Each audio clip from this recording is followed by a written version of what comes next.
Well, Colin has a distinguished career both in visual effects and as a director, having directed the Michael Jackson video for Smooth Criminal, Yes. which was a part of the film Moonwalker. And we have Mr. Oscar over here. Colin won the Academy Award for visual effects for Superman the movie. My favorite movie of all time, so I'm so excited about that. And you also worked on one of the great cult movies of all time, the Rocky Horror Picture Show. I remember trying to explain it to someone who had not seen it, and it's very difficult to put into words. You really have to experience it to understand what it's about. I didn't know. I thought it was a pretty crazy movie when I read the script.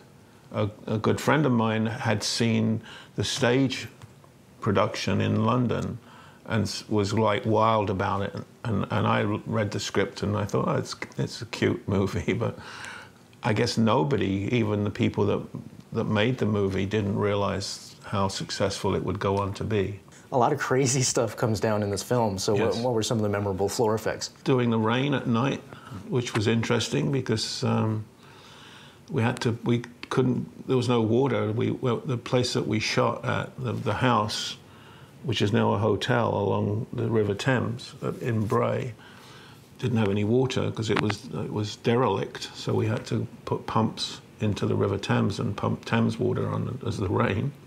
One thing that I had come up with was when Frank-N-Furter walks out into the mist and jumps into the swimming pool. Mm-hmm. They had decided to paint the Sistine Chapel. Oh, the Christ and phone home. Yeah.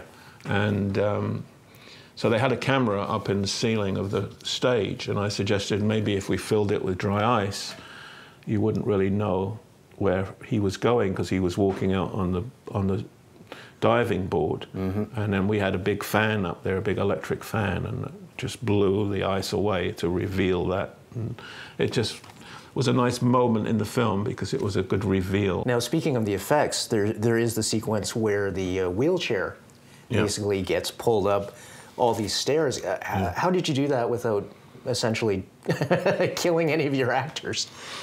We had the wheelchair on wires. Actually, they didn't get rid of them all, so you can still see some of them if you look carefully. And it was, I mean, after you've, well, I think that was before I flew Superman. So the scene in which Meatloaf basically smashes through the freezer, how was that accomplished, and was that real ice? No, that was wax. Ah, okay. Cast wax. Pretty much, we made blocks of wax and stacked them up, and that's what he broke through. Now, can you tell us a little bit about working with Richard O'Brien? Not only did he create the show, but he actually played Riff Raff as well. How was it working with him? And he was very professional. He had Jim Sharman was directing, and he didn't seem to interfere with Jim's direction, which I guess as a producer and a writer, he had every right to do if he wanted to. I mean, it never came across as him being a force in that area. But obviously, you see, that whole cast had worked together on the London stage show. So they didn't really need any rehearsals other than rehearsing in the locations, because on the stage it was obviously a lot different from working on a film set. But they knew their parts so well that it made shooting pretty easy to do. So we're really excited to be showing the Rocky Horror Picture Show at the Zoetic. Do you have any special message for the audience at the Zoetic? Yeah, I think, first of all, I'm sorry that I can't be there. I would love to have been there to experience it.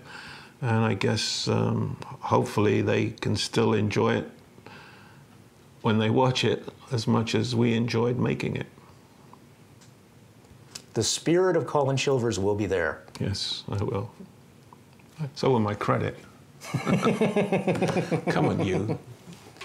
You're a pest.